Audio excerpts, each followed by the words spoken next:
नमस्कार दोस्तों, मैं हूं आपका दोस्त करण सिंह धनखड़। दोस्तों, आज एक बार फिर बीजेपी की बात करेंगे। बीजेपी, सत्ताधारी पार्टी बीजेपी, जो दुनिया की सबसे बड़ी पार्टी और देश की सबसे अमीर पार्टी कैसे बन गई, इस पर बात करेंगे। असल में बीजेपी जनहित के काम नहीं कर रही, वो पैसा इकट्ठे लूट मार करने की कोशिश कर रही है।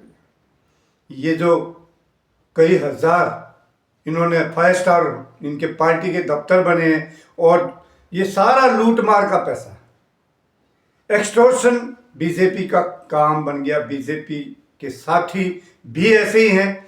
इस मामले पर आज बात करेंगे। एक के मामला सामने आया है और वो जुड़ा है इस देश की जांच एजेंसियों से। जांच एजेंसियां इस देश की इस समय वो देश के लिए काम नहीं कर रही, सत्ताधारी पार्टी के लिए, बीजेपी के लिए काम कर रही हैं। और इनका काम मामलों की छानबीन करना नहीं, मामलों में किसको फंसाना है, किसको निपटाना है, ये काम बन के रह गया है। आज बात करेंगे जानलेवा खतरनाक आदमखोर ईडी, इन्फोर्समेंट डायरेक्टरेट की।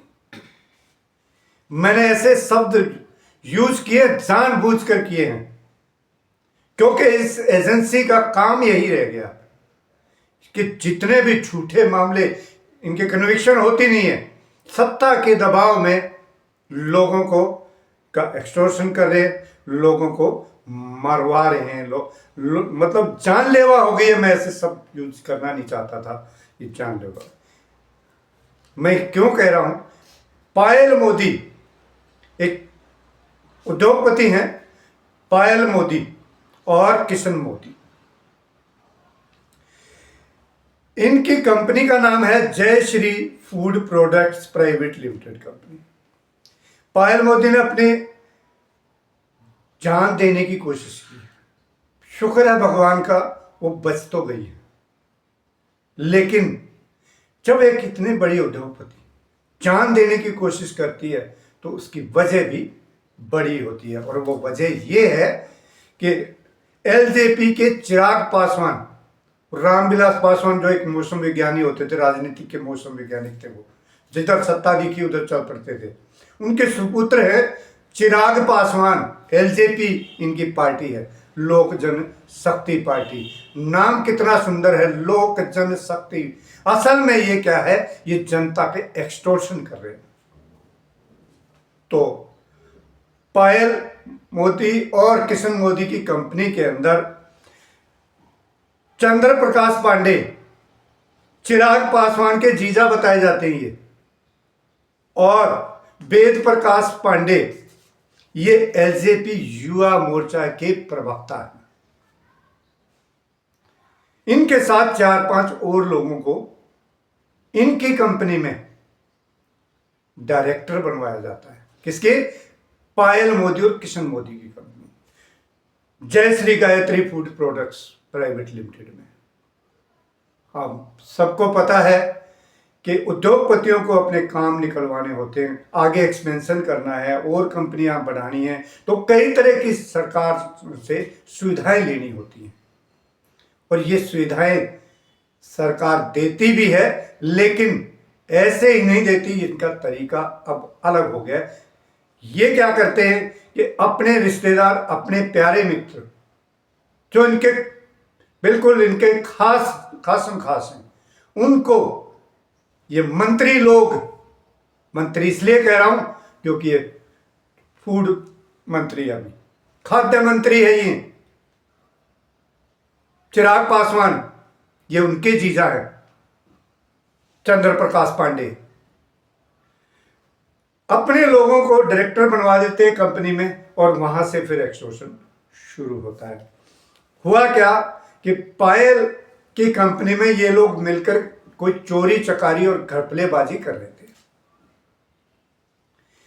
पायल ने एसएस कमिश्नर को, भोपाल को भी शिकायत दी और मुख्यमंत्री मध्य प्रदेश को भी शिकायत दी, लेकिन कोई कार्रवाई नहीं हुई। लास्ट में थक हार के इन्होंने जो है इनकी एफआईआर हो गई। एफआईआर होने के बाद ये पटना में जाके पांडे जी के माँ बाप से भी मिले हैं। उन्होंने कहा कि ठीक है, सब ठीक हो जाएगा, कोई दिक्कत नहीं है। उसके बाद ये लोग बसंत विहार, पायल मोदी कृष्ण मोदी के बंगले पर, बसंत विहार के बंगले पर भी इनकी मीटिंग हुई और यहाँ तय हुआ कि सब ठीक हो जाएगा, कोई दिक्कत नहीं है। लेकिन उसके बावजूद इन्होंने वहां पर जीएसटी, एफएसएसआई, ईडी और ईओडब्ल्यू इनकी रेड उनके घरों पर डलवा दी। और यहां पर मैं आपको बता दूं, ये रेड जब डली है 29 तारीख को ईडी ने रेड डाली है, उस पर भी आऊंगा, उसकी ईडी पर भी बात करेंगे। वेद प्रकाश पांडे ने बाकायदा पायल मोदी को धमकी दी थी कि 4 या 5 दिन के अंदर तुम्हारे घर पे ईडी भेज देंगे, और वो ईडी चली भी गई और वहां पे रेड ईडी ने कर भी दी। पायल मोदी इस हालात से दुखी होकर, परेशान होकर पायल मोदी ने अपनी जान लेने की कोशिश की। वो बच गए, शुक्र भगवान का। लेकिन अब यह सवाल ये उठता है कि जो बात की ईडी ने जो कहा है अपनी रिपोर्ट में, एक बार मैं वो आपको दिखाता हूं, फिर बात करते हैं दूसरी। ये एक ट्वीट है, ट्वीट भी किया था, ये आप देखिए ट्वीट है, और इसमें एक मार्क मैंने लगा हुआ है, उस लाइन पर आप स्पेशली ध्यान दीजिएगा।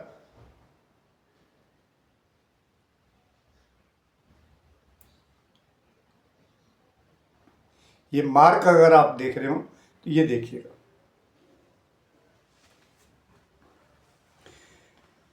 तलाश, मैं पढ़ के सुना देता हूं एक बार। ईडी भोपाल का ये ट्वीट है। भोपाल में messrs Jayshree Gayatri foods private limited के मामले में मध्य प्रदेश के भोपाल, सीहोर और मुरैना जिले में विभिन्न परिसरों में पीएमएलए 2002 के प्रावधानों के तहत 29/1/2025 को तलाशी अभियान चलाया। तलाशी अभियान के दौरान विभिन्न आपत्तिजनक दस्तावेज, नोट करिए इस शब्द को, 25 लाख रुपए की नकदी, BMW, फॉर्च्यूनर और लग्जरी कार किशन मोदी के विभिन्न कंपनियों और परिवार के सदस्यों के नाम पर 66 करोड़ रुपए से अधिक की अचल संपत्तियों के संबंधित दस्तावेज पाए गए और उन्हें जब्त कर लिया गया। लगभग 6 करोड़ 26 लाख रुपए की सावधि जमा के रूप में चल संपत्ति भी फ्रीज की गई है। अब सवाल यहां पर यह उठता है, ईडी से बहुत बड़ा सवाल है ये, 6 करोड़ 26 लाख की एफडी, ये आपत्तिजनक कब से होने लग गई? हम जो एफडी कराते हैं, आप और हम एफडी कराते हैं, वो आपत्तिजनक कब से हो गया? एफडी भी आपत्तिजनक हो गई इनके यहां।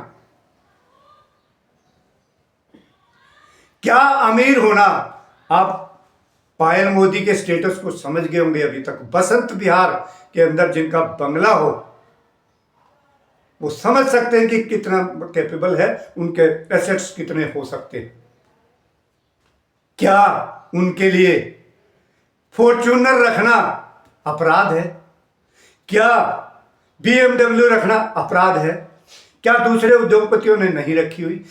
बड़े बड़े हेलीकॉप्टर और जो है ना चार्टर्ड ये प्लेन रख रहे हैं, बोइंग रख रहे हैं, क्या उनके घर पे ईडी गई कभी?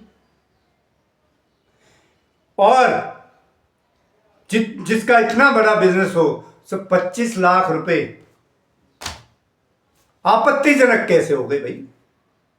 आपत्तिजनक है या नहीं, यह तय करने वाली ईडी कौन होती है? यह तय करना अदालत का काम है कि यहां पे इनकी कौन सी संपत्ति अवैध है या जो है वैध है।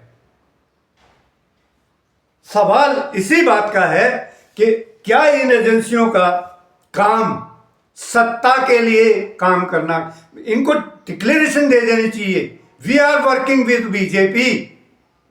ये जांच एजेंसियां नहीं, बीजेपी के कार्यकर्ता बनकर काम कर रहे हैं। अब सवाल, ये बड़ा सवाल है कि ये जो ईडी ने छापे में जो चीजें बताई हैं, ईडी इनको आपत्तिजनक कैसे घोषित कर सकती है? क्या इस देश में एफडी आपत्तिजनक है? क्या कैश रखना, उद्योगपतियों के लिए कैश रखना आपत्तिजनक है? ईडी कैसे तय कर सकती है? सवाल बड़ा है। और सोचिए, आप सबको सोचना पड़ेगा। आज ये पायल मोदी की बात है, किशन मोदी की बात है, कल को इस जद में आप भी आ सकते हैं, मैं भी आ सकता हूं। ये कब मेरे घर पे ईडी भेज दे, कब छुट भइये बीजेपी के मेरे घर आके खड़े हो जाएं, कोई पता नहीं, कुछ भी हो सकता है कभी भी। लेकिन हम अपनी जुबान को बंद नहीं करेंगे। ये जुबान जनहित में ऐसे ही खुलेगी, ऐसे ही दहाड़ेंगे, डरते नहीं किसी से भी। दोस्तों, मेरा आज आप लोगों को के सामने आने का मकसद सिर्फ यही था, ये बताना था कि इस देश की जांच एजेंसियां अब इस देश के लिए काम नहीं कर रही, सत्ताधारी पार्टी के लिए काम कर रही है और खुलेआम कर रही हैं। और यही नहीं, सिर्फ जांच एजेंसियां नहीं, चुनाव आयोग, यहां तक कि काफी हद तक जुडिशरी भी, सत्ता, यह एक नेक्सस बन गया बहुत बड़ा। इन लोगों के उबराई के कई तरीके हैं। ये ऐसे ही अमीर पार्टी नहीं बन गई, ऐसे दुनिया की बड़ी नहीं बन गई, क्योंकि इस पार्टी के अंदर सारी दुनिया के गुंडे, बदमाश, चोर, उचक्के सब यहां पे इकट्ठे हो चुके हैं। 200 करोड़ रुपया कैश पकड़ा गया था, मैं आपको याद दिला दूं, यूपी में क्या किया ईडी ने बताया, उसका क्या हुआ उस 200 करोड़ का? कोई जवाब नहीं है। 25 लाख एक उद्योगपति, महिला उद्योगपति, उसको इन्होंने, इस मंत्री जी ने और मंत्री के रिश्तेदारों ने इस कदर परेशान कर दिया कि उसको अपनी कोशिश करनी पड़ी। ये है इस सबसे बड़ी, दुनिया की सबसे बड़ी पार्टी नहीं, ये सबसे भ्रष्ट पार्टी है। इससे छुटकारा पा लो जब भी जहां मौका मिले। दोस्तों, इन्हीं शब्दों के साथ मैं अपने वाणी को विराम दूंगा और आपसे लूंगा इजाजत। जय हिंद दोस्तों, जय भारत।